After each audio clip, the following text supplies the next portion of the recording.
বছরের প্রথম আজকে জাম খেলাম, তাও গ্রামে এসে গাছ থেকে পেড়ে এইভাবে ভর্তা করে। জামের সিজন তো প্রায় শেষের দিকে, বাট এই বছর এখনো আমার জাম খাওয়া হয়নি। খালামণিদের বাসায় এই সুন্দর গ্রামে এসে এখন সবাই মিলে যাচ্ছি আমরা জাম মাখাতে। গাছ থেকে জাম পেড়ে দেন মাখাবো, মরিচ লবণ সব নিয়ে নিছি আমরা। খালামণিদের গাছে কি পরিমাণে জাম ধরে আছে, ওরা কেউ পেড়ে খাই না। এদিকে আমার দেবর উঠে পড়ছে গাছের মধ্যে, মানে আমার হাজবেন্ডের খালাতো ভাই, আমার খালাতো দেবরও। ও একটা ব্যাগ নিয়ে গাছের উপরে উঠছে, হাত দিয়ে জাম ছিঁড়ে ছিঁড়ে ব্যাগের মধ্যে রাখতেছে। আর এই জাম গাছটা না একদম এরকম সুন্দর একটা পুকুরের পাড়ে। গ্রামের পরিবেশটা দেখো, দেখলেই কত সুন্দর লাগে। এত সুন্দর পুকুর, তার সাইডে জাম গাছ, আর এই পুকুর পাড়ে আজকে আমরা বসে বসে জামগুলোকে মাখিয়ে খাবো। আমি তো প্রচুর এক্সাইটেড, কারণ এই বছর এখন পর্যন্ত আমি জাম খাইনি, তাই ওকে বললাম একটু পেড়ে দাও, আগে আমি একটু টেস্ট করি। গরমকালের মজাই আসলে এগুলো, আম, জাম, কাঁঠাল, লিচু। এই বছর সব ফলে খাওয়া হয়েছে, শুধু জামটাই খাওয়া হয়েছিল না। আমাদের সাথে ছোট ছোট পিচি আসছে, আর ওদের সাথে আমরা এভাবে মজা করতেছি। ছোট মানুষ হলেও এক একটা সেই পাক না, নাম জিজ্ঞেস করলেও বলে না,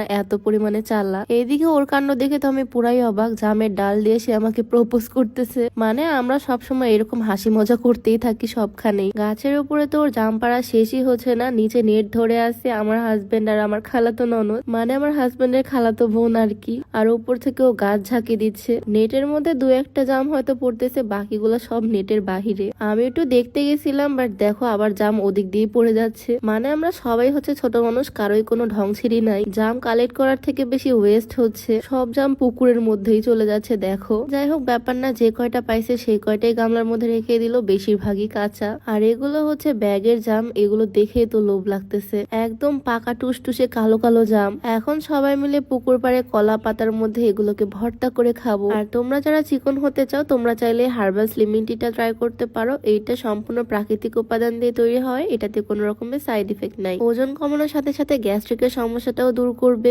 রেগুলার খাওয়ার মাধ্যমে মাসে 5 থেকে 7 কেজি পর্যন্ত ওজন কমানো সম্ভব। তো এই হার্বাল স্লিমিং টিটা তোমরা পেয়ে যাচ্ছ beauty by Lim Facebook page থেকে। তাদের পেজটা আমার ডেসক্রিপশনে মেনশন করে দেওয়া থাকবে, আর তাদের হোয়াটসঅ্যাপ নাম্বারটা আমার স্ক্রিনে দেওয়া থাকবে, চাইলে তাদের সাথে যোগাযোগ করে এই প্রোডাক্টটা নিয়ে নিতে পারো। যাই হোক, এইদিকে গামলা ভর্তি আমাদের টেস্টি টেস্টি কালো কালো জাম, এগুলোকে আগে ধুয়ে নিচ্ছে। আর আজকে আমরা এই কলা পাতার উপরে ভর্তা খাবো, তাও এত সুন্দর পরিবেশে পুকুর পাড়ে বসে বসে। জাম ভর্তা তো আমি করতে চাইছিলাম, বাট আমাকে সে করতে দিবে না, আমার হাজবেন্ড করবে নিজে নিজেই। যদিও এটা আহামরি কোনো প্রসেস না, শুধু লবণ আর মরিচ, লবণ মরিচ দিয়ে আরেকটা ঢাকনা দিয়ে ঢেকে এটাকে ইচ্ছা মতো ঝাঁকালেই হয়ে যাবে। আমি তো জাস্ট ওর এক্সপ্রেশন দেখতেছি। আর কিছুক্ষণ ঝাঁকানোর পরে দেখো জামগুলো একদম রেডি। সবাই মিলে তো খুবই মজা করে খেলাম। ওরা গ্রামে থাকা সত্ত্বেও এই জিনিসগুলো মিস করে, আর আমরা শহর থেকে এসে এই বিষয়গুলো এনজয় করি। আমার যে কোনো জিনিসেরই ভর্তা মাখানো, এই জিনিসগুলো খেতে খুবই ভাল লাগে।